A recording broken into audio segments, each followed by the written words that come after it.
Hello friends, my name is Ravi Kumar Bharadwaj and this is part 4th of VB.NET database tutorial series. So guys, हम इस tutorial में देखेंगे कि हम कैसे अपने MS Access डेटाबेस के साथ अपने विजुअल बेसिक के प्रोग्राम को जोड़ सकते हैं, लिंक कर सकते हैं। तो इसके लिए सबसे पहले हम यहाँ पर फर्स्ट कंट्रोल लेंगे जिसका नाम है बाइंडिंग सोर्स। तो सो गाइस, हम इस बाइंडिंग सोर्स को अपने फॉर्म पर ऐड करते हैं।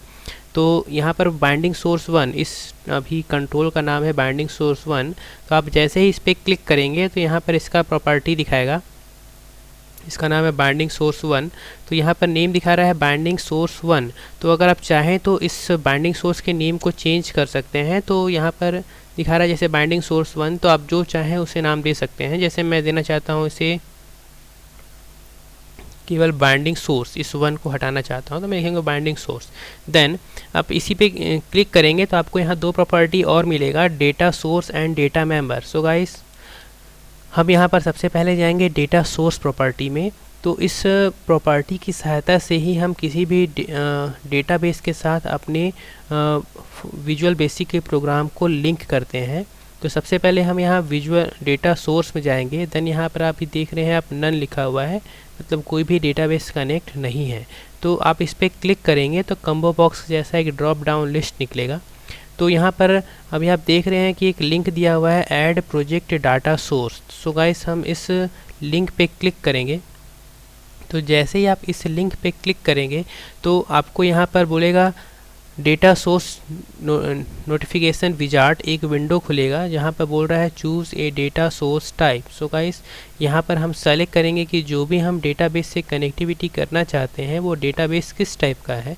तो हमारा जो भी डेटाबेस है वो सर्वर का डेटाबेस है, सर्विस डेटाबेस है, ऑब्जेक्ट डेटाबेस है या फिर नॉर्मल डेटाबेस है। तो हमारा एक नॉर्मल डेटाबेस है। तो हम डेटाबेस सेलेक्ट करने के बाद नेक्स्ट बटन पे क्लिक करेंगे। देन यहाँ पर कह रहा है चूज़ योर डेटा कनेक्शन। तो हम यहाँ पर जो भी हमारा डेटा कनेक्शन है उसे सेलेक्ट करेंगे। तो अभी आप देख रहे हैं ये ब्लैंक है। तो इसके लिए हम नया डेटाबेस कनेक्शन कराना है। तो इसके लिए हम यहाँ न्यू कनेक्शन बटन है, इस पर क्लिक करेंगे। देन यहाँ पर हम सेलेक्ट करेंगे कि जिस भी डेटाबेस से हमको कनेक्ट कराना है वो डेटाबेस किस टाइप का है। तो जो भी हम अभी डेटाबेस से कनेक्टिविटी कराना चाहते हैं, आप देख रहे हैं वो डेटाबेस अभी अपना डॉक्यूमेंट के अंदर है। स्टूडेंट नाम का डेटाबेस है जो माइक्रोसॉफ्ट एक्सेस का डेटाबेस है। तो एक्सेस के डेटाबेस से कनेक्टिविटी कराने के लिए हम यहाँ सेलेक्ट करेंगे माइक्रोसॉफ्ट एक्सेस डेटाबेस फाइल। यहाँ पर आप देख रहे हैं बहुत सारे हैं, ओरेकल है, एसक्यूएल है, ODBC है डेटा सोर्स। तो हम यहाँ पर माइक्रोसॉफ्ट एक्सेस सेलेक्ट करेंगे क्योंकि हमारा file Microsoft access database file है। देन यहाँ हम कंटिन्यू बटन पे क्लिक करेंगे। उसके बाद आप यहाँ देख रहे हैं डेटा सोर्स। तो जो भी हमारा डेटा सोर्स है वो किस टाइप का है, तो माइक्रोसॉफ्ट एक्सेस डेटा सोर्स है जो कि OLEDB है, OLEDB कनेक्शन प्रोवाइड कराएगा। देन यहाँ पर बोल रहा है डेटाबेस फाइल का नाम। तो जो भी डेटाबेस से कनेक्ट कराना है उस डेटाबेस फाइल का नाम हम यहाँ देंगे। तो उसके लिए हमें उससे पहले ब्राउज़ करके उसके लोकेशन को यहाँ पर पुट करना होगा। तो इसके लिए हम यहाँ पर ब्राउज़ बटन दिया गया है, तो इस ब्राउज़ बटन पे क्लिक करेंगे। उसके बाद जहाँ पर भी जिस आप डेटाबेस को सिस्टम पे जिस भी लोकेशन पे रखे हैं उस लोकेशन पे जाएंगे। देन उस डेटाबेस को सेलेक्ट करने के बाद ओपन करेंगे तो आप देखेंगे कि वो उसका लोकेशन, कंप्लीट लोकेशन यहाँ पर सेट हो जाएगा। उसके बाद अगर उस डेटाबेस में कोई आईडी या पासवर्ड है तो यहाँ पे आप देना चाहते हैं तो आप यहाँ पर उसका आईडी पासवर्ड पुट करेंगे।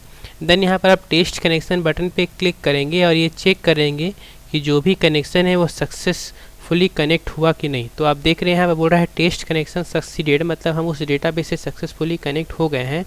देन हम यहाँ पर ओके बटन पे क्लिक करेंगे तो आप देखेंगे यहाँ पर डेटाबेस हमने सेलेक्ट कर लिया है student.accddb, ये इस फाइल का एक्सटेंशन है। और आप यहाँ न्यू कनेक्शन स्ट्रिंग है, इस पर क्लिक करेंगे तो उसका एक्सेस लिंक आपको यहाँ पर मिल जाएगा। जब आप कोडिंग के जरिए उस डेटाबेस से कनेक्टिविटी कराना चाहेंगे तो आप यहाँ पर से उसके लिंक को कॉपी करके आप उससे कनेक्टिविटी कर सकते हैं। लेकिन अभी हम टूल्स की सहायता से डेटाबेस कनेक्टिविटी कर रहे हैं तो हमें अभी इसकी ज़रूरत नहीं है। देन हम यहाँ पर नेक्स्ट बटन पे क्लिक करेंगे। उसके बाद यहाँ हमें यस बटन पे क्लिक करना है। देन नेक्स्ट, उसके बाद आप यहाँ पर देख सकते हैं, यहाँ लिख रहा है choose your data source sorry database object, तो यहाँ पर टेबल्स हैं, देन व्यू है। तो जैसे आप इस पर क्लिक करेंगे तो आप देखेंगे उस डेटाबेस के अंदर हम एक रिकॉर्ड नाम का टेबल क्रिएट किया था, और आप इस पर भी क्लिक करेंगे तो उस रिकॉर्ड नाम के टेबल के अंदर इतने सारे फील्ड्स हैं, अलग अलग फील्ड हैं।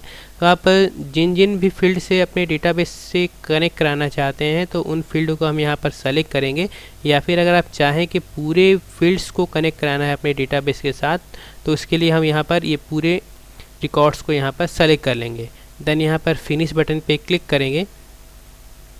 तो जैसे आप फिनिश बटन पे क्लिक करेंगे तो आप देखेंगे कि यहाँ पर डेटा सेट स्टूडेंट नाम के डेटाबेस टेबल के अंदर का डेटाबेस सेट यहाँ पर ऐड हो गया है। सो गाइस, मैंने आपको बताया था इसी डेटा सेट की सहायता से ही हम किसी भी डेटाबेस टेबल अडाप्टर के रिकॉर्ड्स को वहाँ से गेट कर सकते हैं। इसके बाद हम बाइंडिंग सोर्स पे ही क्लिक करेंगे तो यहाँ पर सेकंड प्रॉपर्टी दिया हुआ है data member. So guys, data member property पे हम क्लिक करेंगे तो आप देखें कि जब हमारे प्रोग्राम से कोई भी डेटाबेस कनेक्ट हो जाएगा तो उस डेटाबेस के अंदर जितने भी टेबल्स हैं तो सारे के सारे टेबल्स की लिस्ट यहाँ पर डिस्प्ले होगी। तो अभी हमने स्टूडेंट नाम के डेटाबेस के अंदर केवल एक ही टेबल क्रिएट किया था रिकॉर्ड नाम का, तो वो रिकॉर्ड नाम का डेटाबेस टेबल यहाँ पर दिखाई दे रहा है। तो हम इस पर क्लिक करेंगे तो जैसे ही आप उसको सेलेक्ट करेंगे तो यहाँ पर हमारा टेबल अडाप्टर ऐड हो जाएगा। सो गाइस, यहाँ पर आप देख रहे हैं हमारे पास binding source, data set and table adapter, ये 3 कंट्रोल्स आ गए हैं। लास्ट, अगर हमें इस डेटाबेस के अंदर जो भी इंफॉर्मेशन स्टोर है उसे देखना है अपने फॉर्म पे, तो उसके लिए हमें GUI ग्राफिकल यूजर इंटरफेस के लिए एक कंट्रोल हम यूज़ करते हैं जिसका नाम है डेटा ग्रिड व्यू। तो इस डेटा ग्रिड व्यू को भी फॉर्म पर ऐड कर लेंगे। अभी आप देख रहे हैं कि ये जो डेटा ग्रिड व्यू है ये ब्लैंक है।